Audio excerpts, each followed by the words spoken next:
you there, Lakeena? Alright. Welcome to an all-new fun-filled edition of Second City Sports Zoom Style. Zoom style. Along with Lakeena McGee and Lamont Scott, I am Sydney Brown. You can catch me on the social media streets, i.e. the Twitter and i.e. the IG at SidK80. Once again, at SidK80. That's SIDKID80. That's SIDKID80. You can follow me at Keena McGee on Twitter and at Keena_McGee on the IG. You can follow me at Lamont Scott on Facebook, Lamont Scott 69 on Instagram, and Lamont Scott 16 on Twitter. And you can follow this show, Second City Sports, as part of the We Are Regal Radio Network, i.e. War Media, by searching War on Anchor, which keeps you over to Spotify, iTunes, SoundCloud, Stitcher, Google Play, wherever you download your podcast. Make sure you search for War on Anchor. We're also on iHeartRadio. Please, please, please download the iHeartRadio app. When you do, type in that search engine box, War on Anchor. That's WARR on Anchor. And we also are on the Tube, a.k.a. YouTube, at War Media. Once again, at WARR Media on YouTube. You can not only listen to us, but you could watch us as well. Hello. Hello. We're getting there. We're getting there. We got tires and gas in the plane now. We got tires and gas now, so we getting there. Oh gosh. Oh boy. Speaking of tires and gas on the plane, hopefully that's what our 2020 Chicago Bears are preparing to do to go into the next phase of the so-called rebuild of this franchise. As we are discussing the 41-25 loss to the Green Bay Packers on Sunday Night Football, the Bears' record on national television this year has been putrid, 0-3. But that's not the issue. The issue is the future of the Chicago Bears, a.k.a. the Monsters of the Midway. Watching the game against the Packers on Sunday night took me back 6 years ago, 2014. I'll take you guys a trip down memory lane. Remember head coach Mark Trestman? Mhm. Yes. Yes. Remember that embarrassment, 55-14, and memory serves correct with the final score? Yes. That was started the breaking point for the McCaskies and head coach Mark Trestman, who didn't know what the hell he was doing. Of course, there were issues throughout that team leading up to that game coming off a bye week. Similar instances is happening here. But the difference is, thanks to the situation that we're in this COVID world, the media has not access to the information in locker rooms like they have been in years past for the time being. As we suggested on this program the last few weeks, this team is breaking. If you watch Sunday night's game between the Bears and the Packers, the defense had enough and they officially broke. The offense did not get a jump start by the alleged quarterback, Mitchell Trubisky. The running game looked nice with David Montgomery, but your alleged head coach, Matt Nagy, said something stupid at halftime to NBC Sports reporter Catherine Tappan. We're not worried about Mitchell Trubisky's interception. We knew he had a shot. It comes a point where you have to look yourself in the mirror and say, this is not acceptable. This needs to change and the bleeding needs to stop. Now, if you listen to this program throughout the last several weeks, I've tried to come up with new ways to describe the situation for the Chicago Bears. This is no longer about the 2020 season. This is about the future of this franchise. We've run out of words. We try to give you guys warning signals, warning signs about this season, but we all had to accept now that this has gone beyond the season. It's about the history of this franchise, and it goes way beyond head coach Matt Nagy, and it goes way beyond the previous head coaches over the last decade or so.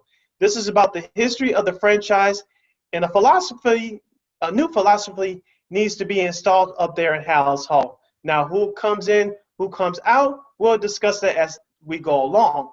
But this is about the future of this franchise. Will they catch up to the rest of the NFL? Will they stay stagnant? Or will they continue to go downhill? We'll discuss this and more as we continue on this program. Lakeena, before I start to run out of words and dig myself deeper in the hole, I'll ask you, where do you want to begin? Because this is more just about Sunday night's game against the Packers. Take over, please, because I'm running out of words. Okay, well, I will start with the game first, but look, Aaron Rodgers. If you saw his post-game interview with Catherine Taplin, he said, "Look, I love being Chicago. I love playing the Bears." Well, oh yeah, of course he does. He's 20-5 against them, so of course, Yes. you love playing against a team, one of your, who turns out to be one of your, your oldest and dearest divisional rivals that have been for a long time. Now, if you saw the game, now I really wish that Chris Collinsworth had a chance to call the game, because I could picture him saying, on the verge of saying a couple of swear words. Although it was totally judgy, we know we weren't going to get that from him, But there was almost. He almost said a swear word, and he kind of almost wanted to say hell for a second. Like, what the hell are they doing? I mean, look, with Akeem Hicks not there, it was going to be hard for them to set defense to slow down the offense, the Packers offense. That's just how, it would just be a par for the course. But they were having issues even before that. So, take that for what it is. But the defense quit. And the only reason why they were able to step up in the second half is because, Green Bay kind of took their foot off the gas. And those garbage touchdowns that the Bears scored meant nothing, because I'm sure some of those defensive guys that they had, that the Packers had on the field, a lot were probably second and third stringers, to give them the opportunity. They probably didn't want to, over one of their main defensive guys. It's just, things need to change from top to bottom. The general manager, Pace, needs to go. Nagy needs to go. The whole coaching staff needs to go. You probably got to start trading off guys to perhaps maybe get those draft picks and build from the ground up again. If they lose out, they could probably end up, with a top 5 pick. But we all know. Look, I know Nagy, laid in on the team a couple of hours ago at his presser, but that's a way to sort of lose the locker room if you do that. And he kind of essentially, he didn't throw the defense under the bus last night, but he kind of did today. And we need to do better. It was embarrassing, blah blah blah. But look, we've seen it all before. It's just it's just all in deaf ears at this point. So they could very well easily lose at least most, if not all, of their remaining games. That's just that's just how they're just gonna be. If you're a Bears fan, you cheer for that, because they've got nothing to gain by going to the playoffs. They don't. They'll probably get blown up by whoever they end up playing. They'll probably have to go on the road, and they'll probably have to they'll probably get blown out by that team, whoever they play against. So if you're a Bears fan, you want to kind of try to lose out, because that's probably the only way you'll get real change. Now, outside the game, I mean, look, I was hearing all week long, when it was looking more and more like Trubisky was going to start, I was hearing from, there were some of those, Trubisky truthers, if you will, that said, oh, the Bears might win, Trubisky's back on the field. I was like, oh God, these people are getting on my nerves.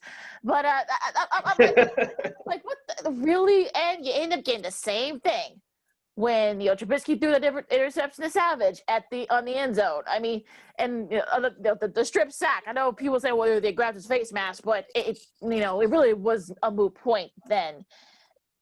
Unfortunately, look, the Bears are who you thought they were. There was a reason why a lot of the national pundits did not give the Bears any love when they went 5-1. This is who they are, and changes need to be made. And that's all I have to say about that. Now let Mr. Lamont Scott take it from here. Why y'all being so nice? We're being nice. Yeah. We're being nice. That's you said nice. You said it needs to start from the top to the bottom. No, they need to go knock on the old lady door, and they got to go all the way to the top and come down to the bottom, all the way down to the coach. I just watched their press conference too. Don't try to throw the defense under the bus. They held you up for 10 weeks straight, so you should be still kissing their dirty shoes because they got ran over.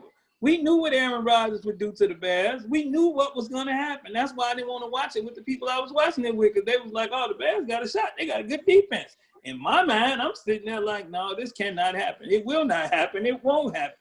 So Everything needs to change. You talking about blowing it up? Yeah, you can get some draft picks. Khalil Mack was a great trade. We was on the cusp, but now we can get some picks for him. Get rid of him. Eddie Jackson, before he get too bad, get some more picks for him. And throw Tyler Bray in the game. Why not? What do we have to lose by putting him in the game? He cannot be worse than Mr. Trubisky. He can't be worse. How can he be worse? Nick Foles, I seen him on the press conference when Nick should be back and Nick might be okay. The third string might be the answer. And as far as where we go from here, nowhere. I told y'all last week on the show, they wouldn't probably win another game this year. And it's going to look like it. So we shooting at a number 6 pick, number 7 pick. And if we stumble into the playoffs by default, it'll be sad because it would not help us any, and we don't need to go. And yes, somebody, I think it was Dan Weeder, asked Matt at the press conference, you think y'all coaching for y'all jobs now? He was like, well, that's always part of it. And yes, that's a part of it because you, your quarterback, and everybody else involved should be on their way out, a la Detroit, since the last time we've spoken.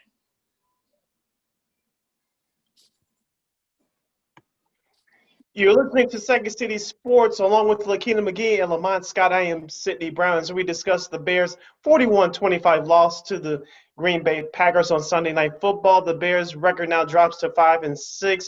They're still on the outside of the playoff picture, but as we've been telling you on this program all season long, especially over the last month or so, the playoffs are not reality for this team. Just going over some quick stats from Sunday night's game. Mitchell Trubisky, 26 for 46 for 242 yards, a couple of interceptions, but 3 touchdowns, even though that was in garbage time. Running back David Montgomery had 11 carries for 103 yards. Allen Robinson, who dropped a big potential game-tying touchdown in the first quarter, he still had 8 receptions for 74 yards and 2 touchdowns. Let me focus in on Allen Robinson as we will discuss the future of the team, not just today, but moving forward and going into the offseason. I'll start it now. I heard our colleagues and friends of the show, the Bigs, Eugene and Terrence, they discussed this on their show on the What's In It for the Black People Network, support that on the Soil program. They were discussing for the last couple of weeks. Remember that back in September, Allen Robinson took all his pictures down, referring to the Bears as he wanted a new contract. He's looking real smart right now as far as his business is concerned. And looking real smart is correct. If the Bears want to sign him back, who's going to be the future quarterback for this team? Because we all know after next year, Nick Foles will not be there. Number 2, who's going to be the new GM? And number 3, who's going to be the new head coach? Now, heaven forbid there's no changes. However, the season ends, it's really going to be a mess. If I'm Allen Robinson, I'm still going to get my money, but staying here long term is not the best idea as a. But I'm sorry, Lakeena. Didn't he say in that press conference that just went off the air that he loved Allen Robinson? I guess he should. That's the only person that showed up. So, yeah, he should love Allen Robinson. And any slack they gave Allen Robinson for taking that down, they should leave him alone right now. And the thing is that I know some people are saying that they could franchise him. They could, but if they completely, change, the GM and the coach, I mean, they probably going to want to bring in their own guys. So, look, and Allen Robinson's going to say, you know what, it's been a nice few years here. I'm going to go somewhere and perhaps maybe, go to a contender and have my chance to get his ring. And, look, at this point, he does look like a smart person by taking it down. I think that was sort of a foreshadowing of what's to come. So maybe he was smart by taking down all those Bears logos and stuff like that. Now back to the game for a second. It was nice seeing, NBC sort of just, throwing shade, looking at all the offensive stats, next to last or next to last, on their offense, the defense, it's okay, but meh. So it was actually fascinating that I wanted the nation to see how putrid this Bears team is along with the rest of us. They should suffer too. So yeah, I'm being petty and I'm throwing a little bit of shade there. Now, as far as the defense, I mean, look, you can tell that defense did quit for a little bit because they were probably getting sick and tired of, carrying the load for this Bears offense, but the defense has had their own issues too. So it's not, it's not conducive. It's sort of counterproductive. So I think like this whole team kind of needs to be, I'm sure they're going to do like the whole impassioned speech. Oh, look, this is embarrassing. We're better than this and blah, blah, blah. But look, you look at the rest of their schedule. I mean, yeah, they're playing a Lions team they're basically kind of in the same situation. I mean, we'll get to them in a little bit when we do our studs and duds, I'm sure. But, you're no longer sort of the team that people fear. And I think that's the thing that the sooner people, the team realizes it, the better off they'll probably be, and maybe they can start from scratch. I mean, they don't have no choice though, Lakeena. I mean, like everything sucks. I mean, every part of it sucks. Like, and I don't blame the defense for quitting. I've been telling y'all for 2 weeks on this show that you're gonna get tired of carrying dead weight. That's just like in life. You get tired of carrying dead weight. So yes, they got tired of carrying them last night. That game was over with 7 minutes left in the first quarter. Like, yep. Yeah. Essentially, yeah. I think at the 7 minute mark, I looked up and it was over. So it was just a stomach ache. It was a bad stomach ache. Like, and it's bad that I had to watch it with other people that was like thinking we were better than what we really were. And I was trying to tell them, we're not that good. We're not that good. I mean, but let me ask y'all, what's the harm in putting the third string quarterback in? Can he be any worse? No, he cannot be any worse. But see, here's the thing. And Matt Nagy is coaching for his job. He's known that ever since last offseason, okay, when they came off an 8-8 disappointing year last year. They're still going to try to win every game, and Matt Nagy is still going to try to save his job. If they started their third-string quarterback, if it was Tyler Bray or whoever, they're admitting to themselves and to their fan base and to the public, we've thrown in the towel. There's no hope for this season. Everything is just a mess, and they don't want to admit that to themselves, to the public. Now, I'm sure internally, I can't turn this around. There's nothing much else we can do. But to throw out that message that we're throwing in the towel for the rest of the season will look bad on them publicly. That's why they won't do it. Should they do it? Yes, but let's be realistic. They're not going to do it because they want to win as many games as possible because they want to keep their jobs. And if they don't, we'll talk about the New York Jets in a moment, but if you turn this into a New York Jets situation, it's really going to look bad. You think things are bad now, which they are. They will get worse if they start a third-string quarterback. The Bears and Matt Nagy do not want to put that message out there that we're throwing in the towel, especially after you started the year 5-1. It's also a pride thing at this point. Yeah. They do not want to have to worry about, this is basically saying that, we're basically giving up on the rest of the season, fire all of us and such. That's basically what they would do if they bring Bray in. Would he be worse? No, but at the same time, they're still in the business of winning games. And look, they're not out of the playoffs, but the math isn't there for them at this point. So they're going to try to win every game to sort of, I don't know, if nothing else, for pride. But y'all say that like it ain't no chance he can be better. I mean, it ain't no chance he can do better. I mean, Nick still hurt. They could have said Mitch took a hard shot in that game and threw him out there and see. It's a possibility he could be better than what you seen that pass Mitch with them 3 passes he threw in the first quarter that didn't make it to the receiver. Then the announcer going to say, oh, he must have slipped. No, he didn't slip. The pass was just that bad. I mean, like, ain't it possible that he could actually make a couple of plays that them other 2 ain't made? But see, here's the thing, Lamont. Who's still the head coach as of right now? Matt Nagy. Do you think that Tyler Bray will thrive in these next 5 games, or how many games they have remaining under this putrid coaching staff? I don't think so. I'm with it. They should put him in, but looking at it short term and long term, do you think that Tyler Bray would be any better under this current coaching staff? No, they're not going to change the playbook just to fit his scheme. Like you always say, coach your scheme, not your team.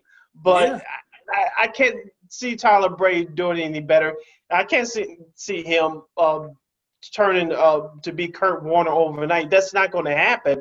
But Matt Nagy and the rest of that coaching staff won't do it. Yeah, they're not. They're really not. And sort of, the game plan is almost as if that these teams have figured it out. And we saw these teams evolve for the last couple of years. I mean, yeah, the first year was great because no one had seen a lot of that stuff. But now you're so predictable. I'm sure defense is probably like yawning, like, okay, we'll do a jet sweep. Okay, we'll keep blitzing you guys. And look, David Montgomery, rushed for 103 yards. That's the first time in 11 games the whole season that a Bears running back has rushed for 100 yards. That's ridiculous. And also, for the defense, they've given up their share of big plays and long drives too. I mean, look, if you saw Aaron Rodgers' jersey last night, it was clean. You could see, there were no grass stains. There was white. It was like completely white, nice and clean. No hurries, no sacks. What the heck happened there?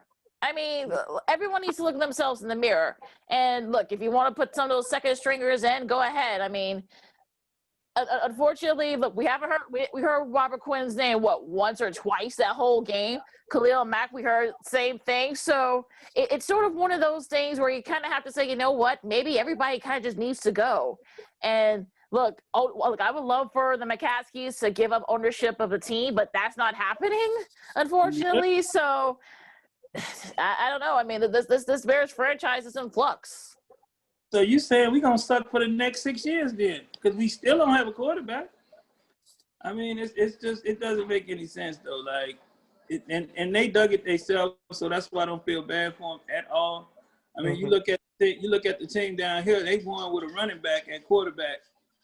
Drew Brees go down, they put Tyson Hill in. He scored two touchdowns on running plays. What he threw 2 passes or something like that.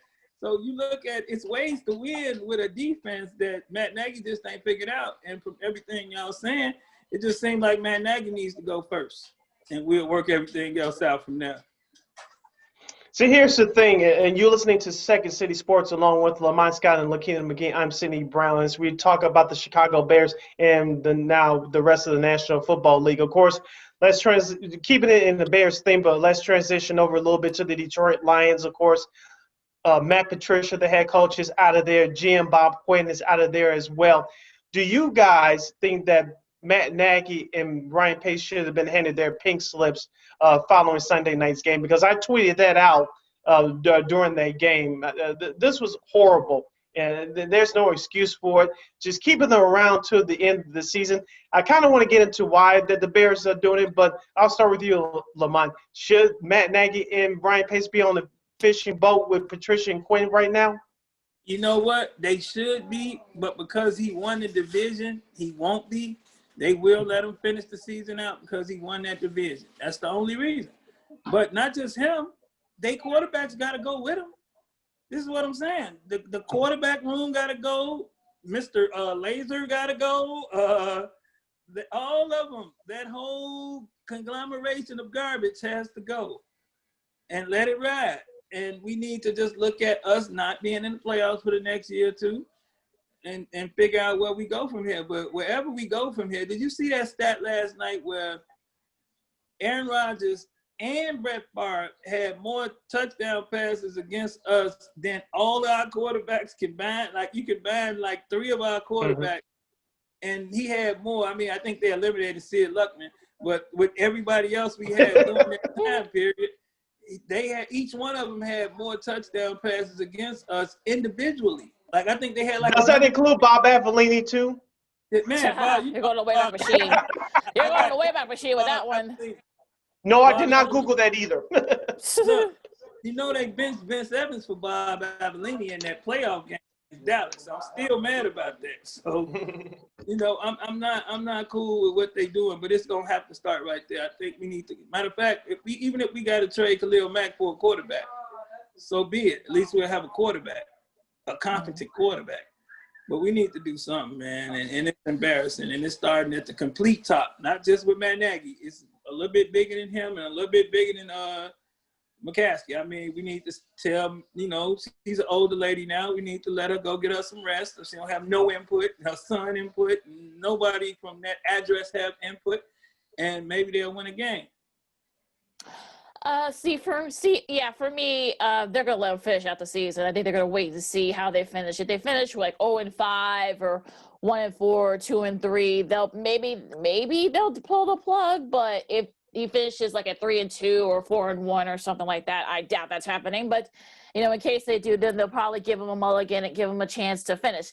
Because the excuses they're going to use. They're going to use COVID. They're going to use, the fact that they didn't have fans in the stands. They didn't have revenue coming in, so they don't want to have to pay Nagy.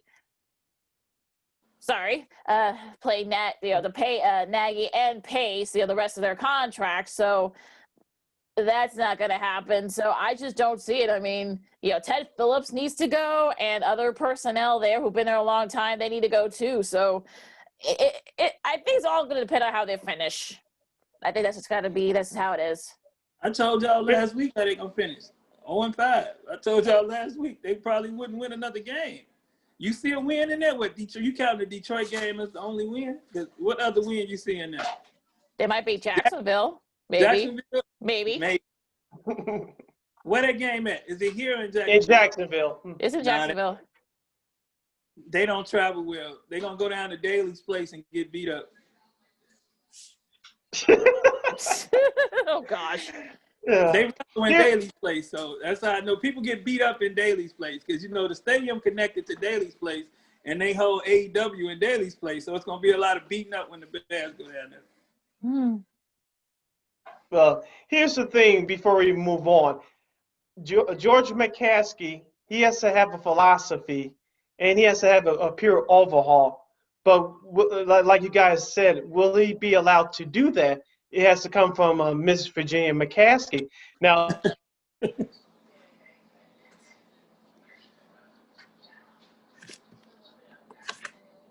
yeah. I mean, look, I think Virginia McCaskey, she's in her 90s now, and Thank you. George, look, he's some said he's the more progressive of the family, but at this point, I like you said, Lakeena, we all know that Pace and Nagy.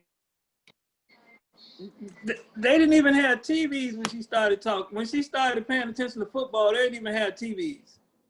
Oh, brother. Finish your point, Sid. We lost you for a second. Okay, what I was getting ready to say was, no matter how this 2020 season finishes, Pace and Nagy, we all know that they're going to finish it out. But I don't think at this point it really matters. They should go right now. You can get a jump start of who you want to bring in as head coach, and general manager. But it all comes down to philosophy.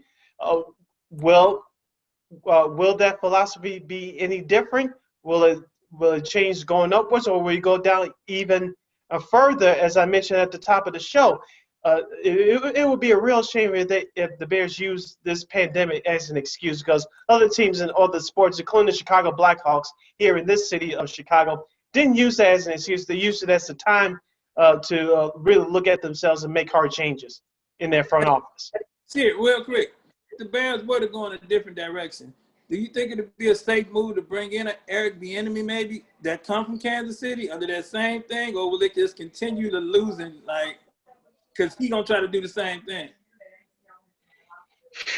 Like I said, we'll get into the coaching names as we go along here. He wouldn't be a bad idea. I also listened to another national program, and the rumor mill has it that the Houston Texans will go after Eric Bieniemy hard once the Kansas City Chiefs season concludes sometime in the playoffs. So if the Bears won, they're going to have some competition, because we all know that between 5, 6, and 7 jobs open up around the NFL every year. So the Bears, assuming they do the right thing, get rid of Matt Nagy, they're going to be in competition for those hot candidates. Now, what they have in their back pocket is, this is the city of Chicago, this is the charter franchise, and so you can start anew. What other potential openings are more attractive than Chicago Bears? Maybe you could say the New York Jets, because they'll probably draft Trevor Lawrence out of Clemson. But outside of those two places, is Detroit really attractive? No. Houston, okay, maybe Houston because of the quarterback Deshaun Watson, but they have some work to do as well, just like the Chicago Bears. So it's not too many other places that are more attractive than Chicago. Like I said, maybe New York because you're starting over with Trevor Lawrence, but all these franchises have work to do. But the Bears are in the driver's seat, but not clearly, if you get what I'm saying. Yeah, that's my thing. Like, look, yes, they're a charter franchise. Yes, it's the city of Chicago and all that. But so I would say some of the other teams you mentioned are probably ahead of them because of the fact that they've got a little bit of personnel. Houston has Deshaun Watson. Detroit, we'll see how long Matt Stafford's around. They probably need to change the whole entire personnel a little bit. New York, I mean, they probably have to. There are some, there are a couple of guys there, but they probably are going to have to start over. Maybe they'll get Trevor Lawrence if he decides to come out. But the Bears are right there, but they're not going to be the only team that's going to be looking for a coach. And especially with the ownership group, too. Some people may take that as a strike against them. So enough of all the bad stuff. Let's go to some good stuff. Let's talk about the rest of the Week 12 in the NFL. What impressed you guys the most? What's your sort of synopsis? That is wide open. That everybody got a shot. Like the teams from the middle of the pack up got a shot, but the bottom half don't have any type of shot. So it's like I looked at the weakest separation in a sense, besides like a couple of teams that's still kind of on the borderline. But other than that, yeah, it's like any given Sunday almost. Because some of them games was not supposed to end like they ended, and some of them people that won wasn't supposed to win. If you look at my score sheet, I'm probably 20 games behind Sid now. So yeah. I'm more like almost 30, I guess, but yeah. Go ahead, Sid. Speaking of Sunday's action, of course, I told y'all on this podcast last week, the Atlanta Falcons will shock the world and defeat the Las Vegas Raiders. Now, did I expect the final score to be 43-6? No. But as I told y'all last week, the Raiders, the last couple years, during this time of the year, they come to the East Coast and they wet the bed like they did last year against the New York Jets. They did it again against the Atlanta Falcons. And now the Raiders had to go back on the road to the East Coast next week. We'll get into that on Friday. The New York Giants, they get by Cincinnati 19-17. Daniel Jones injured his hamstring. I know the Giants are in first place for the time being. If he's out for any long period of time, speaking of Daniel Jones, the Giants can kiss that any slight playoff hopes goodbye. Also, the Arizona Cardinals, I watched that entire game via my computer. They disappointed me. The Patriots come from behind to beat the Cardinals 2017. Kyler Murray did not have a great game. Cam Newton didn't look great for the first part of that game, but they made the plays when they had to. Also, now the Patriots are 5-6. They still hanging around the playoff picture. I think they play the Los Angeles Chargers next Thursday night, so we'll see about that. Of course, the Dolphins rolled by the New York Jets 20-3. The Cleveland Browns, quietly, they're 8-3. They got a tough game against the Titans next week, but they take care of Jacksonville 27-25. And the shocker of the day to most people, the San Francisco 49ers defeated the Rams on a last-second field goal 23-20. I did watch this game via my computer. In San Francisco, outside the third quarter, the San Francisco 49ers dominated that game. The Rams didn't know what hit them. Now, Aaron Donald for the Rams showed up defensively, but offensively, the Rams did not have it. I mean, Goff had 2 interceptions, so that played a part too. That stalled drives for the Rams, and gosh, I mean, the Niners. We'll get to them when we do our studs and does, but I think that was the game that really shocked me. Was maybe they get a little bit of a mulligan here. The Niners do. Look, they're 5-6. They're right there in the chase in the NFC for their wild card. That Atlanta game really kind of caught me off guard. Really, I mean, like what? Look, just when we started believing in you, Raiders, Las Vegas Raiders, you end up wetting the bed against Atlanta. Good grief! I mean, Jesus. Yeah. I mean. Yep. Look, Derek Carr was sacked 3 times. They tried to get Nathan Peterman there. He got sacked a couple of times. So that and look, Atlanta's played very well. Look, they probably won't make the playoffs, but I think Raheem Morris is making the case for him to sort of, have a shot at that job. We'll see what happens. Yeah. Another game. Well, just one more thing, but I'll get to Arizona, my studs and duds, but Arizona, my God, they disappointed me severely because that should have been a blowout. They should have pulled away from the Patriots. They didn't. They made some questionable offensive play calling. Cam wasn't at his best, but I don't know. They're 6-5. They're still right there, but they can't afford any more bad losses. They can't. No. While you were saying the game that shocked me, I thought your defense would hold up a little better. The Indianapolis Colts. I thought the defense would show up, Lakeena. Sorry. I picked them because of you, Lakeena. Lakeena is burying her hand in the sand right now. If you're watching us on YouTube. I picked them because of you, Lakeena. I thought they would show up, Lakeena, but I see everyone scared of Mr. Henry. So I'm going to just leave that shocker at that while we move on. I mean, DeForest Buckner didn't play, but I don't think that would have made a difference anyway. That probably would not have made a difference. But I had that game in the background. And I was like, huh? What? Oh, Lord. Okay, there's Derrick Henry doing Derrick Henry things. Like, oh, I don't know what to do right now. Oh, my God. They're in the driver's seat in the AFC South. Out of nowhere. Yeah. Speaking of the AFC South, the Houston Texans defeated the Detroit Lions on Thanksgiving Day 41-25. And, of course, the Washington football team put it on the Dallas Cowboys 41-16. Of course, the Dallas Cowboys lose their strength and conditioning coach and former NFL player and one-time Chicago Bear Marcus Paul at the age of 54. So we'd like to send our condolences out to the Marcus Paul family.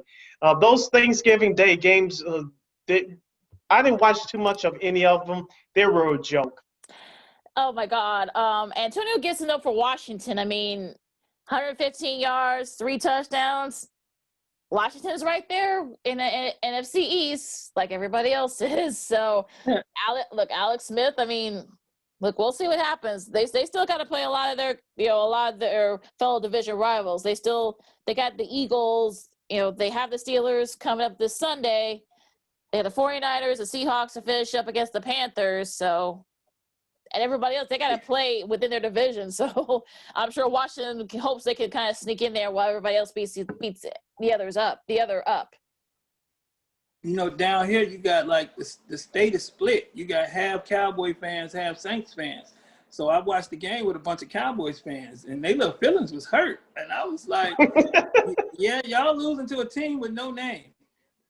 You do realize that team doesn't have a name. So y'all lost to a bunch of no names. So yeah, it was a rough one down there for them.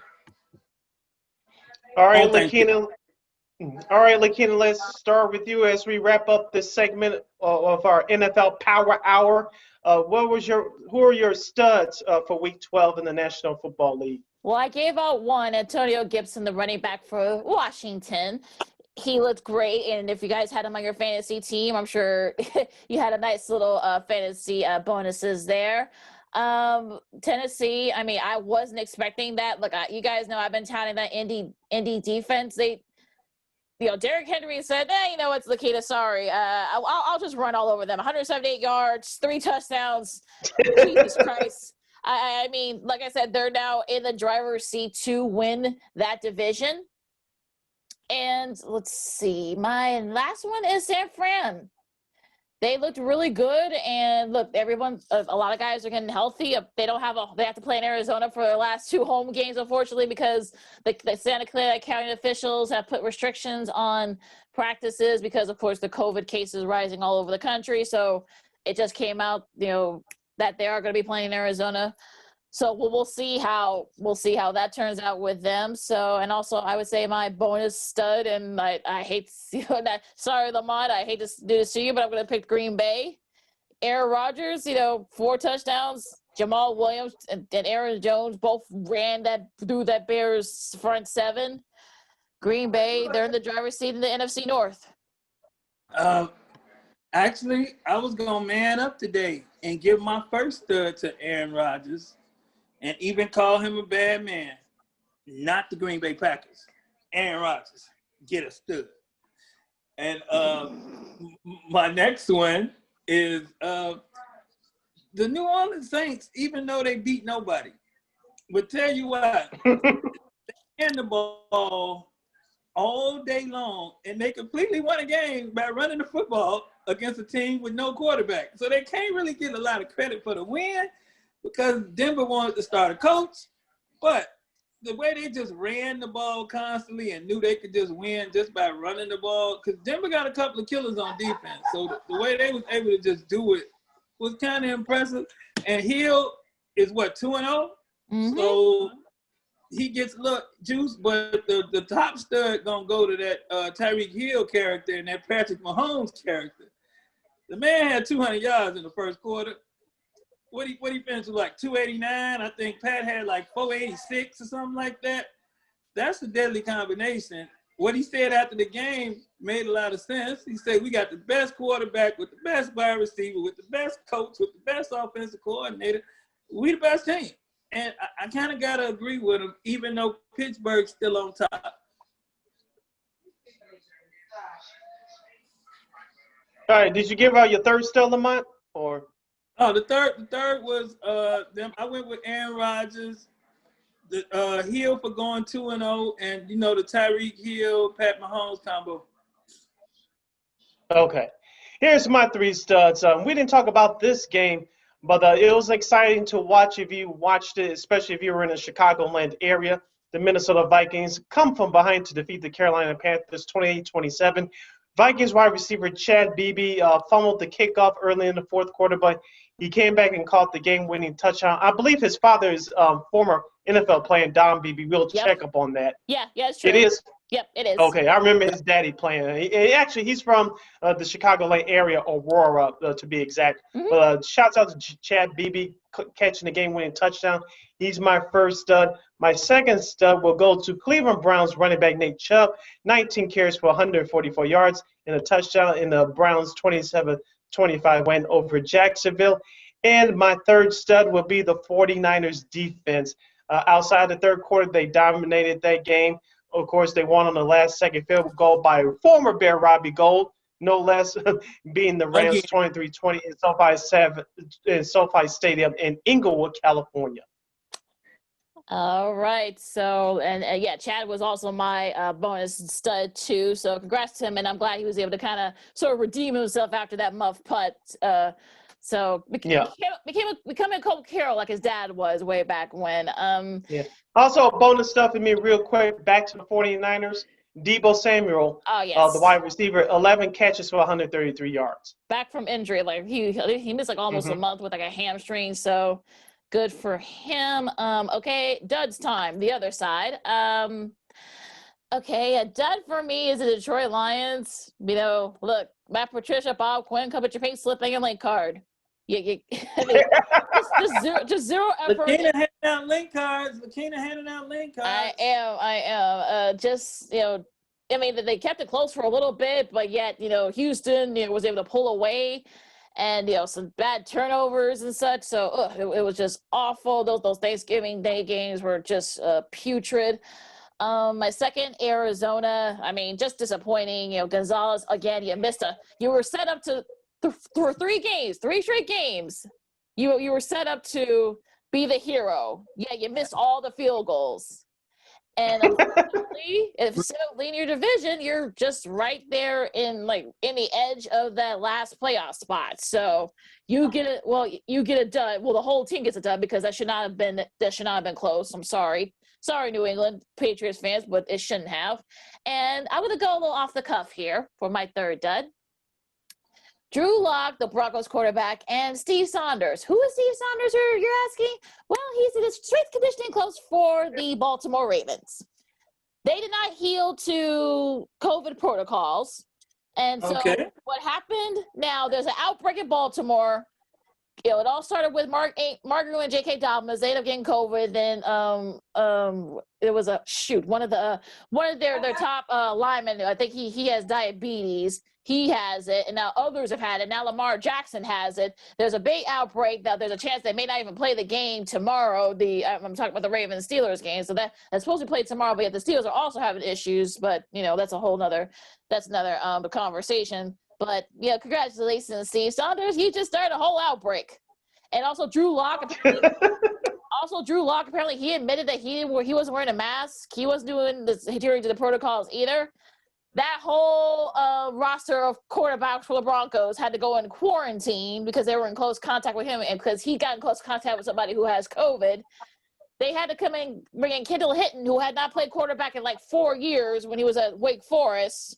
So, and we all saw what happened in that Broncos game against the Saints. So, just for utter stupidity and lack of common sense, Steve Saunders and Drew Lock are my duds.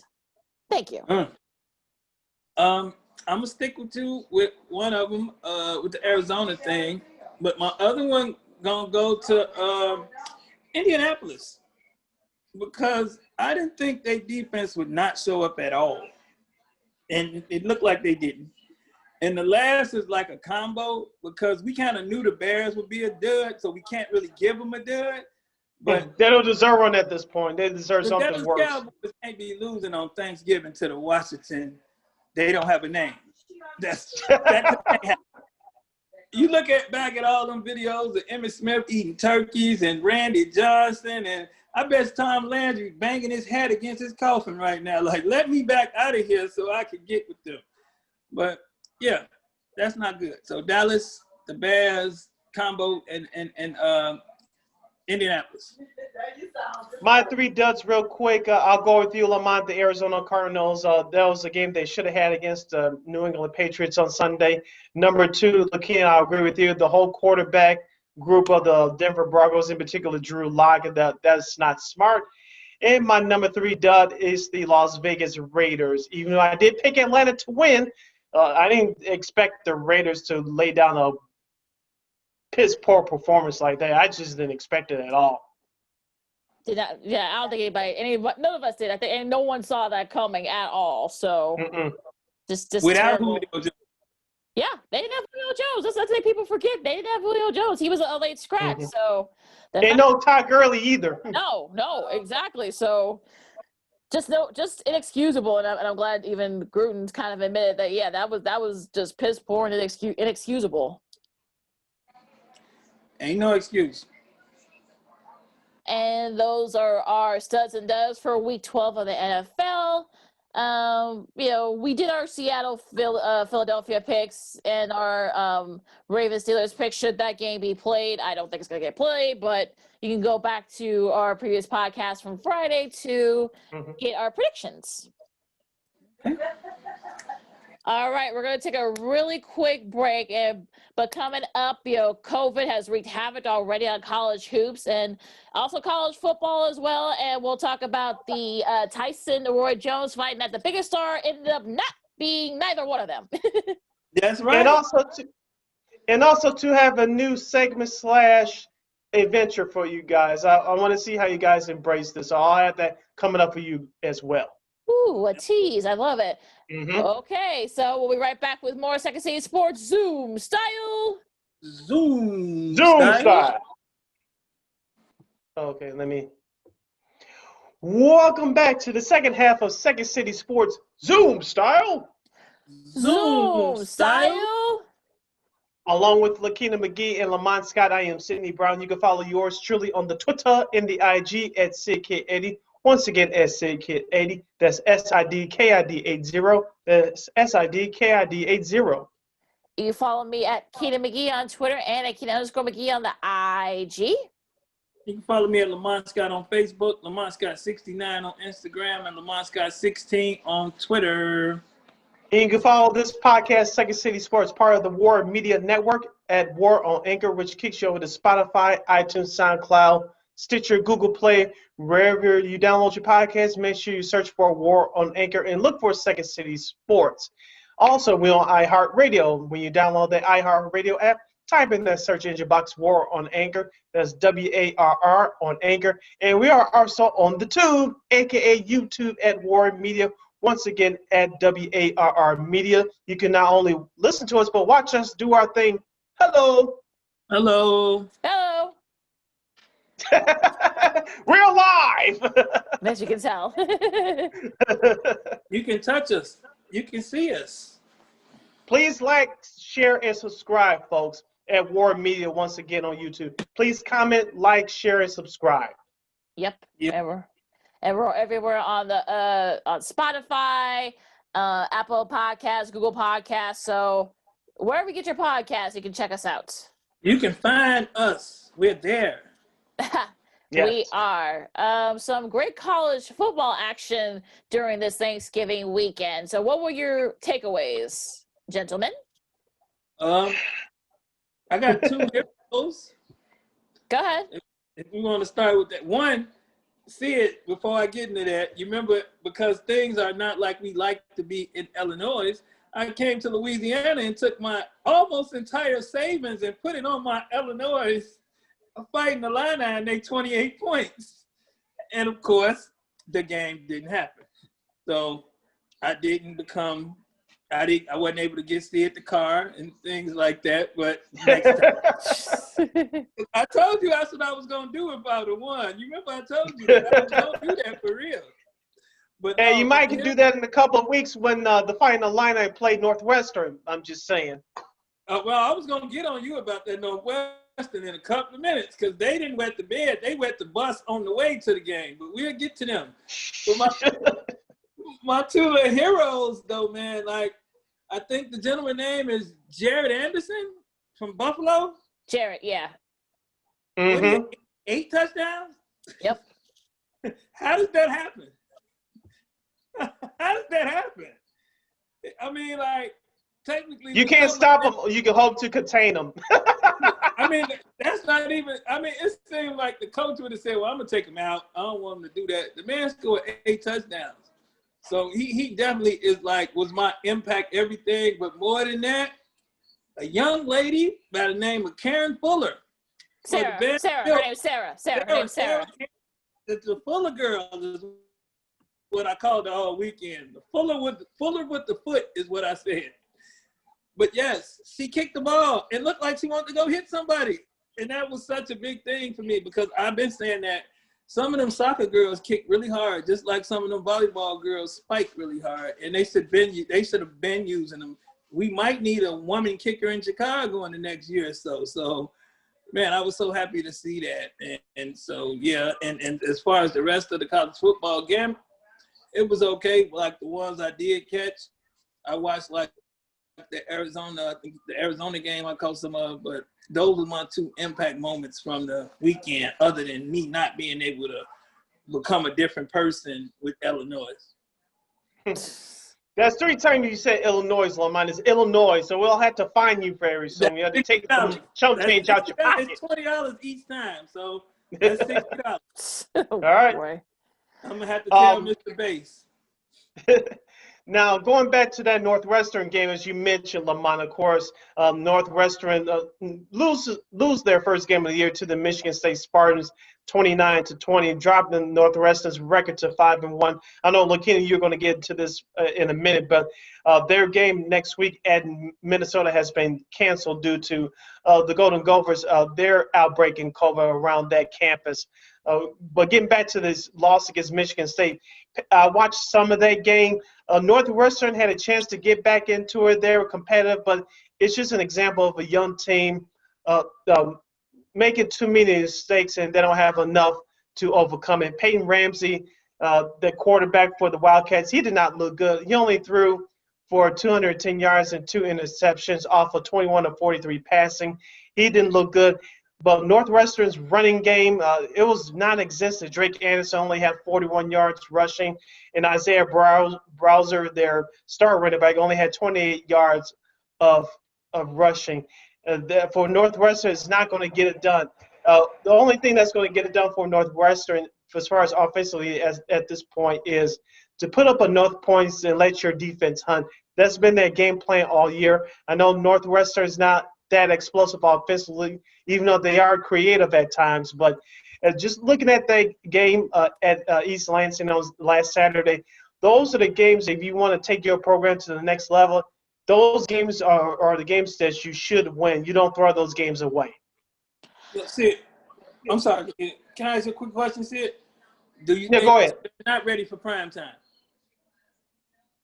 I think it's going to the answer is going to come within the next couple of weeks, even though they do not play next week because of the cancellation of the Minnesota game. Whenever they play that game, if that game gets made up, We'll have that answer then. Of course, they play Illinois to wrap up the regular season. I think they only need one win out of these next two games to reach the Big Ten Conference Championship game. So as of last Saturday, they weren't ready for prime time. But as long as they win one of these next two games, I think they're ready for prime time. It's just we'll see what happens once they get to the Big Ten Championship game in Indianapolis in the next few weeks.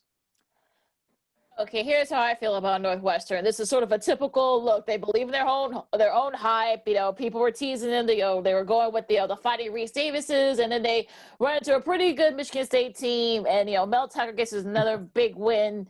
His second win of this season, but also his second win over a big team. So there you go. Now they'll probably end up going to the Big Ten title game anyway because of not just their game being canceled, but there have been some other games that have been canceled or postponed. So I think that's sort of a moot point there. Look, I think my thing is that COVID's already wreaking havoc here. I think Minnesota, one of their top players, I keep forgetting his name, but he actually opted out and opted back in, but then decided to opt out again because he probably saw the writing on the wall. And look what ended up happening a couple of days later, a COVID outbreak. Michigan had to pause activities because of COVID. And a couple other teams, Florida State, they had like their third game in a row got postponed or canceled because of COVID. So it's kind of wreaking havoc all over the country. Now, as for on the field, Iowa State, essentially sort of put in their place, in the Big 12 title game, beating Texas in Texas. That's the first time in a long time they've done that. Who else? Oregon State. I think that's the first time, like about a decade, they beat Oregon. Oregon basically sort of ruins their chances of going to the playoff. Indiana held on to beat Maryland, but they lost their quarterback, Michael Penix Jr., to ACL, so he's done for the year. That really stinks. That really stinks for them because he's their best player and he makes that offense go. So it's going to be hard. But Clemson, with everyone back, said they're back. And they basically things are back to normal now over in Clemson. They basically beat up on picks. So that in Alabama, the Iron Bowl was full of lead. I didn't watch a single minute of that because I figured it was going to be a blowout, so I didn't even bother watching it. Same here. It was primetime TV down here, so yeah, it was ugly. Yeah, it was real ugly. Yeah, so unfortunately, I didn't watch a single minute of that game, but just it's sort of a ho-hum. There were a lot of cancellations, so we'll see what happens as the days and weeks go on with the COVID cases rising all over the country. Now it's becoming an issue, so we'll see what happens. Yeah, also, too, a couple other big scores from last Saturday's action. Number 6, Florida gets by Kentucky 34-10. Notre Dame, they get by North Carolina 31-17. And, of course, Georgia trying to hang on to perhaps sneak into the playoffs. I don't know if they're going to get there, but they took care of South Carolina 45-16. So, Sid, is Notre Dame real or are they just lucky? It's funny that you asked that question, Lamont. I keep thinking that I want to believe in them, even though personally I'm not a fan of their program. They're like the Ohio State University. They're annoying to me. I wish they go off the face of the earth. But with that being said, they are a good team, but I don't know if they can beat Clemson. I know they did before people yell at me, well, they did it a few weeks ago. Remember, no Trevor Lawrence. Yeah. Number two, if and when you play them again, which is probably going to happen in the next 2 or 3 weeks, do I trust them to be competitive? They'll probably will, but I just don't see them being a fully healthy Clemson squad. I just don't. That's why I think they're going to be on the outside looking in come the 14th playoff. Now, see, that's my synopsis. I know we'll preview that game in a couple of weeks, but that's like my synopsis because remember, Lawrence wasn't there. They were also without a couple of their top defensive guys. That's why they were, Book was able to do what, and the offense was able to do what they did. So now that they're fully healthy again, you saw a little bit of that against Pittsburgh. So I don't see it happening. A quick question for y'all. Now, Indiana is in second place behind Ohio State in that division. Yeah, in theory, yeah. So technically, if Ohio State miss another game and can't make it, Ohio State could possibly play. I mean, Indiana could play Northwestern for that Big Ten championship. Yep. And Yep. Northwestern can still walk away with everything. Yeah, Because of pretty COVID. much. Because Yep, of COVID. pretty much. Yeah, I was sitting there looking at it and I was like, X, Y, ooh, wee. So yeah. That's why I said don't be surprised if they sort of mitigate that rule so that Ohio State, should they be able to play one or if not both their last two games and get in there. I think because I don't think they'll they're not going to want. Yeah, they're not going to want Indiana there, especially without their star player Penix Jr. being out for the rest of the year. That's not going to happen. So at Northwestern, yeah, I mean Wisconsin, unfortunately, they didn't play enough games. So I'm thinking that maybe that's probably what's going to end up happening. They may do away with that rule and say, if Ohio State ends up being undefeated, they're gonna sweep it. They're gonna sweep it under the rug. Probably so. Yeah, trust me, the powers that be, i.e. ESPN, they want Ohio State in their 14 playoffs. So I'll be shocked that they're not in there. All right, so we'll talk about the matchups coming up once the schedule gets settled, because like I said, there've already been some cancellations and postponements. So we'll see what happens there. A little college hoops action took place. We already saw some upsets. Go figure. Kentucky lost to Richmond. Yeah. At home at Rupp. I think Villanova lost in one of the holiday tournaments, if I'm not mistaken, too, a couple of days ago. Yeah. I watched Kansas and Gonzaga, was it? Uh-huh. Yeah, I watched that game. So I wasn't able to catch many of them, but I caught that one. The only one Go ahead, Sid. Sorry. I said the only one I watched a little bit was the Illinois. They got by Ohio by a couple of points. They had to struggle to win that game, but I know Illinois. I expect them to be a top 5, top 10 team throughout this upcoming season. Yeah. Yeah, and also, look, Baylor and I think Baylor and Gonzaga play each other later this week. So Baylor finally will be able to play because I think Scott Drew recovered from COVID. What is Gonzaga getting these players from? What, they grow them in their backyard? Because you don't hear about none of this until they hit the court. Well, I mean, Gonzaga just keep producing basketball players. I'm looking at their team and people coming off the bench knowing what to do. So I don't know what they putting in the water down there, but they doing something down there. That's, something going on at Gonzaga. But that whole state of Washington and the city of Seattle in particular, they have a deep, rich history in producing basketball talent. We talk about New York City. We talk about here in Chicago. We talking about Los Angeles to a lesser extent. But the city of Seattle, people are sleeping on. If you're really a basketball head and a basketball historian, you have a lot of great basketball players coming out of the state of Washington and the city of Seattle in particular. Jamal Crawford, Nate Robinson, we'll get on him later, but from other stuff. But Nick Collison is from there. Doug Christie, who's doing TV now for the Sacramento Kings, he's from there. So you have a lot of homegrown players coming out of the state of Washington, in particular the city of Seattle. Yeah, but I'll say Spokane, which is not that far from Seattle. It's like a couple of hours away. Yeah. And look, from what I heard, the camp is actually really nice. So I guess maybe that's why Mark Few was able to get some of these top recruits to come there. They're saying that this is the best team that they've had, but like I said, who knows? But we'll see at the end of the season if we get to a tournament. It's gonna be a tournament. Even if they gotta have it in a high school gym with half the players, they having a tournament. They ain't going 2 years in a row. I'm kind of with Lamont on that. That second part, I don't know, but they will have a tournament this year. Like you said, they had to get their money back to CBS and Turner last year. They're not going to do that again this year. Yep. Oh yeah, no, that's not. Yeah, that's. Oh, a tournament is happening. If they have to put everybody in a bubble, I don't know how you're going to do it. Have 60-some teams in a bubble in Indianapolis, and sit around the areas in Indiana. But we'll see. I mean, we've already had some cancellations, so we'll see what happens there.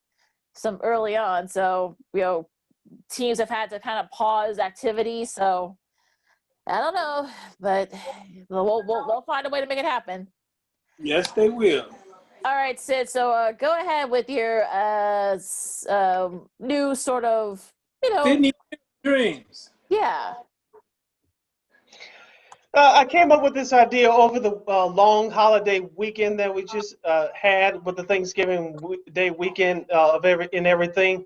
Of course, throughout these last few months, we all been consuming content, whether it's sports, music, entertainment, things of that nature outside of sports. Of course, YouTube has been my vehicle as far as watching new programming, sports programming, and some other stuff outside of sports as well.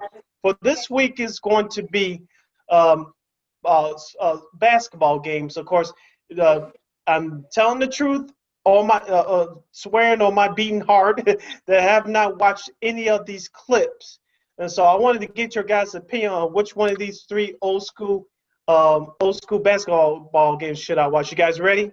Yeah. Okay, and whichever game I watch, I'll have a verbal book report for you guys on our next podcast. So here we go. And now I have not seen any of these classic games in its entirety. So I'll start off with number one, the Philadelphia Sixers versus the Milwaukee Bucks in Game 5 of the 1987 NBA playoffs. That was Julius Erving, a.k.a. Dr. J's last game. I've seen clips of that, but I've not seen the full game. Number two, from January 26, 1985, Georgetown versus St. John's college basketball. And then my third choice is the New York Knicks versus the Los Angeles Lakers, Game 7 of the 1970 NBA Finals. So which one of those three which one of those three games should I watch? Ooh, a tough one. Because I've seen all three of those games in its entirety. Too. I've seen all three of them, but I would pick number two. Just because that game alone, there's a reason why that game sort of stands out in the Big East. That Georgetown game? Mm-hmm. That's the Georgetown game. Yeah, I would go with number two, and then number one, and then number three. And the only reason I would go with number one second is because of the Terry Cummings, Sidney Moncrief factor. The Milwaukee Bucks had good teams, Pierce. They had some good Ricky people Pierce, over there. yep. Yeah, they had Ricky Pierce over there. They had Nate McMillan over there. They had some good teams over there. And they used to get, and Terry Cummings was a homeboy. So, DePaul University, yep. We was rooting for Terry the whole time. But I would go with the Georgetown game, like Lakeena. Okay.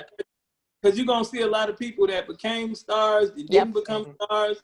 And what you're going to see is John Thompson the Great run up against a coach that was ready for him. Now, I do, as a sports historian as I am, I do remember the players. I do remember, the coaches and all that. But like I said, the Big East was starting to become a powerhouse conference back then. So I'll raise my right hand. I will watch the Georgetown St. John's game from 1985. And while yours truly will have more on that in its entirety on our next podcast. So I will watch that game in its entirety. So I will watch that game first, and then we'll see how that goes. And maybe I can bring this same up again on our next podcast. So I'll watch Georgetown and St. John's from January of 1985. Yeah, let's just say there was some punches thrown. There might be some, pushing and shoving. That stuff was legal. That stuff was legal back then, so sort of like a street brawl from back in the day here in Chicago. And if you want to see some really funny footage as cutouts, go back to those old Houston Phi Sigma Gamma teams when Master P was a freshman on the team before he got hurt. So if you're really bored, you can watch something like that. Now I did see the 30 for 30 of the Phi Sigma Gamma. Now I saw clips of their two national championship games, which they both lost. They lost to Georgetown the second time around. I know the first time they lost to NC State in 1983. Of course, the late Jim felt running all over the court. But I don't know if you guys saw the 30 for 30. They ESPN did on the Phi Sigma Gamma a couple of years ago. Yeah. That was very good. But that they were the talk of the town in Houston right before the Rockets started to take off. So they were more popular than the Rockets at that time. Yeah. Oh, but, yep. They didn't have no guards that can shoot. They could dunk on you, but that was just about it. Yeah. But if you want, and while you digging through the crates, man, go back and watch that DePaul loss when they had Mark McGuire and Clay. That St. Joe lost. That St. Joe win. I should say against DePaul. If they have that, I'll go back. Yes. Yeah, look. Yeah, I mean, look, you'll be yelling at the television, I'm sure, or whatever device you watch it on. But I'll just say that. I'll be yelling back at my computer. Oh yeah. To this day, I don't know how they lost that game. Even that's one of them games where your talent, even if your talent had a bad day, it should have outweighed that team. Yeah, just big win for St. Joe's. That kind of got them to the pinnacle, but sort of became that sort of the building block for what they became. Unfortunately, they haven't been there at the tournament. I'm thinking about like a decade though, so that's unfortunate. But what's it? While you doing that, Sid? Maybe once this, even if we can find a way to do it virtually, once this COVID break, or when we can do it virtually, maybe we need to set up something where we do a reaction show watching old games like that, man. I mean, that's a good idea. That's a good idea. Put that in the suggestion box. That's a good idea. I've watched a lot of those, so. And that's what I'm saying. I be seeing people with thousands of views on these reaction shows. I'm quite sure we got some reactions because we ain't gonna even talk about Illinois team with Lou Henson. So I mean, when you think about it, man, we can work some other things out, try to work some other stuff. Definitely, so that's something we can do after the new year, or maybe sometime next year, like you said, do a kind of like a reaction show to those particular games. We pick a classic game, and we can have our reaction. Like I said, I've seen some of these classic games like multiple times already, so I'm like, okay. And then switch it with the seasons, like we can do it with college basketball while the tournament going on or whatever, and then switch it when baseball coming in. We watch an old Larry Boyd game, and switch it as the seasons progress, and do like one a week or two a week, and shake some stuff up. That's a good idea. We probably do it during the summer, like you said. Like maybe we can't do it this year, obviously, because of COVID. But there probably won't be that many bowl games. Maybe do a classic like bowl games, or national championship games or something like that, or classic for wherever like a rivalry game comes up. We pick a year that was really good, and so definitely something to think about. Yes, write it down. All right, well, put that in the suggestion box. Yeah, right, like I said before, I raised my right hand. I will watch that Georgetown St. John's game from 1985, and we'll have. I'll give you my review on our next episode. You'll be very entertained. I'll say. Yeah. Okay. Very entertained. You're gonna see a lot of fouls that's not called. And some punches, and maybe a couple punches thrown. I'm just saying. Yeah. Maybe so. All right. All right. Some good news here for your Giants fans. Daniel Jones underwent some tests on his hamstring, and they say that he avoided major injury. He has an outside shot of playing this Sunday, so against the Seahawks. So maybe that, I don't know if that'll that'll help, but that's some good news. He avoided a significant injury, but that's okay. All right. So well, we still have a lot of time left, so we can talk about that fight, whatever you want, or exhibition fight. Former Chicago Bull. We got to talk about that former Chicago Bull he dunked on the canvas. We got. Well, he got punched out. That's what happened. Former Bull guard Nate Robinson got punched out by YouTuber Jake Paul.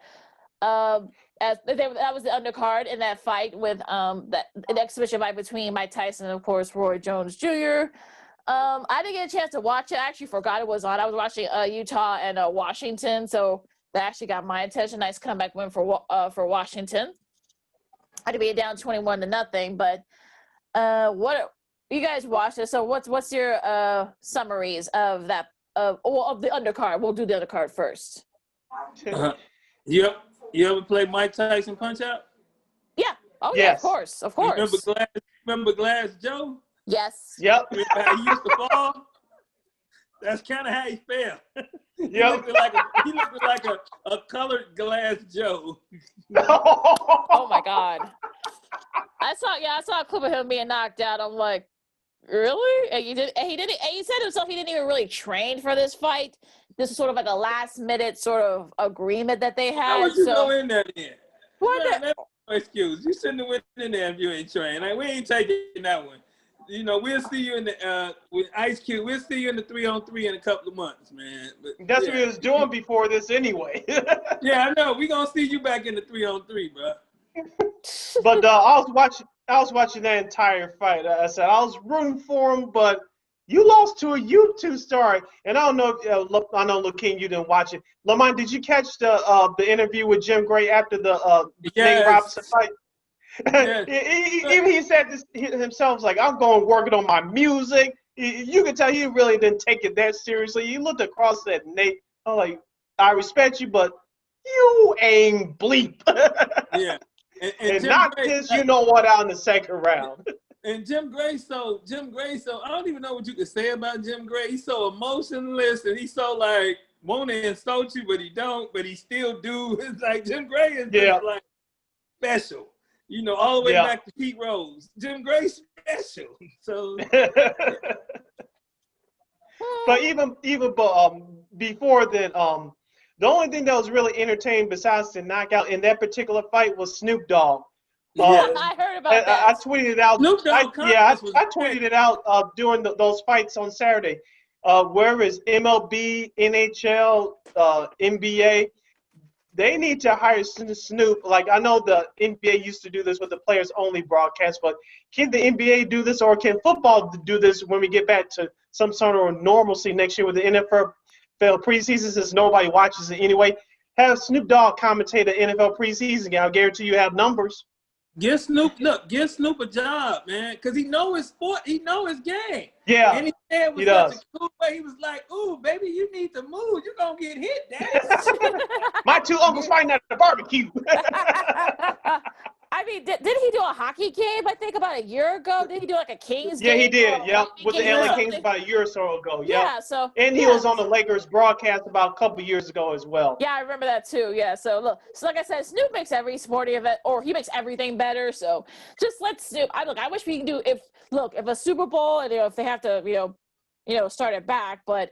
If they do a Super Bowl, just imagine Tony Romo and a Snoop Dogg. I don't know if Jim Nance can take it, but that would be. I don't know if he would want that, or maybe he will. Who knows? But he on it, all that excitement. I think it might be too much even for him.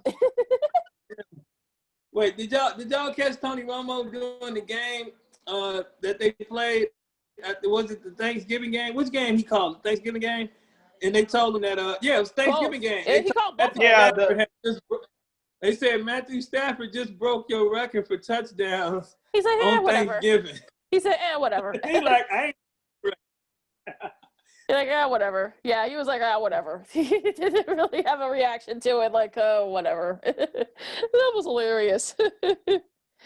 Oh my gosh. Not to the main event, see it? Yeah, that Mike Tyson versus Roy Jones Jr. I know that the lead announcer said it was supposed to be I'm doing this in air quotes for those of you listening exclusively on the podcast, exhibition. But if you really narrate that fight, look at it closely, maybe Roy Jones Jr. won a couple of rounds, but Mike Tyson, as I thought, he came out swinging. Mike was not playing around. I know both of them are in their mid-50s, but Mike Tyson, this was old school Mike Tyson as it gets. No, obviously he's not in his prime. Both of them not in their primes, but Mike Tyson was coming out swinging. And Roy Jones Jr., he looks worse than I do, and I'm in decent shape. Roy Jones Jr., I cannot say the other phrases on this podcast. We try to keep it PG, but my man has a beer belly that is starting to grow. That doesn't look good. You notice too, Lamont, every time that Mike Tyson was trying to throw a second or third punch, Roy Jones' strategy was trying to hold on to it, and the refs had to break it up multiple times. Like, that strategy's not going to work. You too damn old for this. Did you hear him? Did you hear Roy Jones saying, man, he throwing the hands. Mike throwing the hands. Mike keep throwing the hands. Yep. He's like, Mike throwing the hands. I'm like, yeah, he's trying to knock you out. But Roy Jones did make a song before, right? When he was a rapper, he made a song called I Smoke, I Drink. So maybe that's where the belly comes from. But at the same time, I think he was scared to get hit. I really do. Because if Mike Tyson would have fought like that, he might have beat Buster Douglas. Because he wasn't playing. He was not playing. And he played in that Buster Douglas fight. So I know he got regrets. And if you throw him in there with the wrong person, especially some of these lackadaisical heavyweights right now, he'll knock one of these 20-some-year-olds out. Because he's throwing some power. He's throwing some shots. Mm-hmm. So, I mean, I wouldn't fight him if I was somebody trying to come up in the ranks. I wouldn't fight him because he would probably knock you out. I did see the post match when it was called a draw. You can't tell how both these guys kind of have evolved, especially Tyson. Tyson said, I'm okay with the draw. I'm fine with that. Roy Jones was like, no, I don't know if he was in denial or something. Like, I don't know what was going on in his head, but from all the tweets I saw. Yeah, from all the tweets I saw, he got his butt kicked. So I don't know what he's talking about. But look, from what I saw, look, it was interesting. I guess they were probably both bored. So I don't know. Maybe that was the case there. Maybe I don't think he took it seriously. Maybe Roy Jones did take it seriously, but who knows? That $10 million made you take it real serious. I took it serious for that $10 million. See, here's the thing. If it wasn't for Nate Robinson, Roy Jones Jr. would have been the talk on social media. Did you catch him, Lamont, after the fight? I think Lakeena just referenced it a minute ago. And when Jim Gray was interviewing him in the walkway to the ring, hold on, I'll do it again. You could tell Roy Jones was running out of the ring. Hold on. I'll fight him again. Like, dude, go get in shape. Yeah, thank you. I'm telling you. Like, no. Mike Tyson just took that look at him like, okay. Roy Jones did not do himself any justice. I would have rather seen Holyfield in there. Yeah. Oh yeah, some people call for Holyfield and Lennox Lewis, so I don't. They'll probably not want that. Lewis still. Yeah, he's still in good shape. Yeah, he is. Yeah, he is. We'll see. Overall, I wouldn't have paid $50 for it, but it wasn't bad to watch on a Saturday night. Same here. Definitely something to kill time, so it turned out okay. Like I said, Snoop Dogg won the night. Yeah. Yeah, Snoop Dogg commentary was on point. Oh my, yeah. I'm sure all the networks are going to be clamoring for him, I'm sure. Well, you know he got a show on TBS already. With Dusty Rhodes' son, they got a new show on TBS where they doing like stunts and stuff. So he making moves. Gotta love it. Tony Khan paying for it. Tony Khan is the executive producer. Cool. Yeah, interesting. Interesting. He do AEW, and he took the president of AEW. The president of AEW, Cody Rhodes, which is Dusty Rhodes' son. And him and Snoop is the host of the show with what's that girl name? Rosario Dawson. Interesting. Oh, actress Rosario Dawson, yeah. And I do a show with her for free. Oh, gosh, all right. On that note, all right, NBA training camp starts this week, guys. So what's your sort of, what's your lens telling you for the NBA season coming up in a few weeks? Can I go first? Go ahead. I am officially a Phoenix Suns fan because my little cousin signed a 2-year contract with the Phoenix Suns. So the Phoenix Suns will make the playoffs. Period. I believe. All right, you heard it here first, folks. Forget Chris Paul, forget Devin Booker. Support Lamont's cousin. That's right. 2-time. Look, he got more rings than Chris Paul and Devin Booker combined. So yes, support the Phoenix Suns. Go ahead, Sid. What I'm looking forward to training camp is really Lakeena, December 11th, I believe it is. The preseason starts for all these teams. There'll be 4 games for each team. I think they play only 2.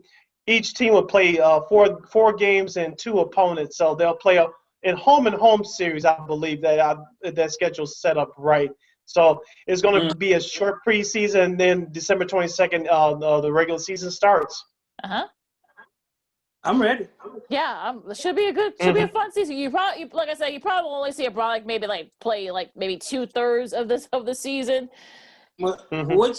Which player y'all think moved to another team other than my cousin that make an impact?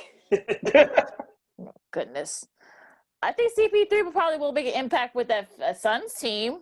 But that's a loaded West, so they're gonna have a hard time. So I would say if they could just at least get to the playoffs, I think that would be, or the play-in, the play-in to the playoffs. I think that. So I think that might help a little bit. I got another sleeper thing. Remember, I'm telling y'all, Bulls undrafted free agent signing will be on the team and making noise.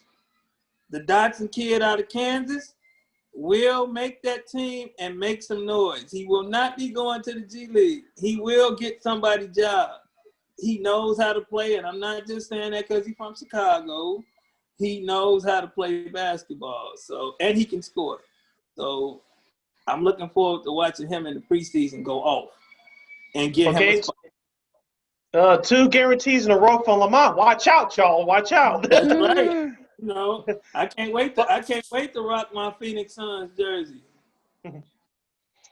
I'm looking forward to the Los Angeles Lakers and their free agent pickup, Montrezl Harrell. Of course, we all know what he did with the Los Angeles Clippers the past few seasons.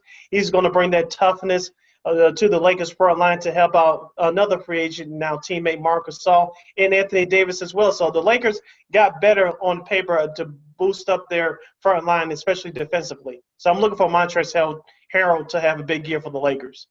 And while you saying that, Sid, they got Wes Matthews, and the Lakers restocked real hard down there. Yeah, they trying to act a fool. And have they been talking about them Zach LaVine trade rumors in Chicago? Are because they talking Philadelphia want them or something like that? I know there were rumors about that about a month ago, but that they've kind of subsided. They should have, because that's the best player we got, right? As of now, yeah. But here's the thing about the Chicago Bulls. And of course, we'll dive deep into them once the regular season opening day gets closer. But this season for the Bulls is about their quote-unquote core players in Larry Market and Zach LaVine, Wendell Carter Jr., and some of the other guys to staying healthy, along with Denzel Valentine, even though I don't count him as the real core. But it's all about their superstars staying healthy, because that's been the problem the last couple of years. Arturas Karnisovas and GM Mark Eversley, of course, as Lakeena said, those rumors about Zach LaVine has been out there for the last month and a half. People think that those players have real value. The rest of the league are telling you, no, they don't. So if the Bulls make the playoffs, which I don't think they will, but if those players that I mentioned stay healthy and show what they can do under a real coach in Billy Donovan, you cannot blame Jim Boylen anymore. You cannot blame Gar Pax. We'll see how these players, what their true potential is under a real coaching staff. And if those players can stay healthy through the majority of the season, you'll start to see their real value, and then you'll start to see the real plan for the Chicago Bulls led by AK and Mark Eversley. So this season is all about evaluation. So who's going to be here for the long haul, and who's going to be shipped up out of here after this upcoming season concludes. If they get to 30 to 35 wins, then I think Bulls fans should be happy. If they can finish between 30 and 35, I was chatting with our guys Mike Peck and Dave Schwab from the now defunct Bulls Insiders, but they're still doing their thing with the hot mic. We had a Bulls, the Packers, once that was that blowout was official, but everyone talked about Bulls, and I told them, I said, look, 30 to 35 wins. I mean, that should be a good start for the Bulls, and see what you have, see the core that you want to build around. If it involves Zach LaVine, great. If it doesn't, okay, you may have to ship him off. If it involves Laurie, cool. If it doesn't, you may have to ship him off. I know Kobe White's probably going to be. I know from what I've read, Billy Donovan loves Kobe White, so. And also, love Patrick Williams too. That's why they drafted him, because he really liked what he saw when he was at Florida State. So look, I mean, 30, 35 wins, I think, I think Bulls fans should not expect a lot. Let's say, because I'm seeing people say, well, it should be challenging for the 8th seed or the play-in, playoff, however they decide to do it with the playoffs. I'm not checking out that window this year. Yeah, so I would say, look, don't expect too much. Keep your expectations low. 30, 35, that's what you're aiming for. All right, so what are you guys looking forward to this coming week? Going to December. Boy. Oh, for the year to end and roll over to some new stuff and some more people in the stands and stuff. But sports-wise, I'm trying to see that they get these football games in. At least I want to see both of them. So if they get one in, I'll be satisfied. And seeing do they get the college back? It's like funny. Everything is see do they get in. See do they get it in. Same with the college basketball games this week and even football this week. Like, we got the big LSU-Alabama game coming up, Saturday? So maybe. We don't know. So it's about see. We're trying to see do COVID sit down for a week. That's what I'm looking for. Yeah, I agree with you, Lamont. You took the word. Yeah, I agree with you, Lamont. You took the words right out of my mouth. And when we convene on our next podcast later on this week for the weekend edition, we'll see if that Pittsburgh-Baltimore game will get played because as of right now, Baltimore has 23 people in their organization with the COVID-19 virus. Sometimes the front lines. Yeah. What else are you looking forward to, Sid? Yeah, like Lamont said, another potential big weekend in college football if we can get that in. But it looks like the NFL is going to power ahead. We'll see what happens with this Baltimore-Pittsburgh game. Will it get played by the time we reconvene later on this week? Yeah, same here. I don't see how they get the game in. I know they're waiting on some more positive tests in case if there are any positive tests that they'll go through with the game. Look, they're going to be down a lot of their guys, so I don't see how they'll be able to get this game in. I honestly don't understand how they're going to do it, and especially with everything that's going on there. So we'll see what happens. Also, college football and also college hoops. I mean, it's already kind of wreaking havoc with their scheduling, so I don't know. I mean, it's going to be very interesting because expect a lot of, cancellations and perhaps maybe some maneuvering and some, postponements. Yes. That's why I say depend on COVID. This week depend on COVID. We're going to see what she does. Well, especially with, the Thanksgiving weekend, people are traveling back, from places that probably shouldn't have been traveling. So it's going to be a little iffy. That's why I told people go 2 weeks before Thanksgiving and come back 2 weeks after Thanksgiving. And that's interesting. On that note, you follow me at Keena McGee on Twitter and at Keena_McGee on the IG. You can follow me at Lamont Scott on Facebook, Lamont Scott 69 on Instagram, Lamont Scott 16 on Twitter. You can follow yours truly, Sid the Kid, on Twitter and Instagram at SidKid80. Once again, that's SidKid80. That's SIDKID80. SIDKID80. You can follow our podcast. We are at weareregalradio.com. You can follow our podcast, Second City Sports, as part of the War Media Network at War on Anchor, which kicks you over to Spotify, iTunes, SoundCloud, Stitcher, Google Play. Wherever you download your podcast, make sure you search for War on Anchor. That's WARR on Anchor, and download the iHeartRadio app.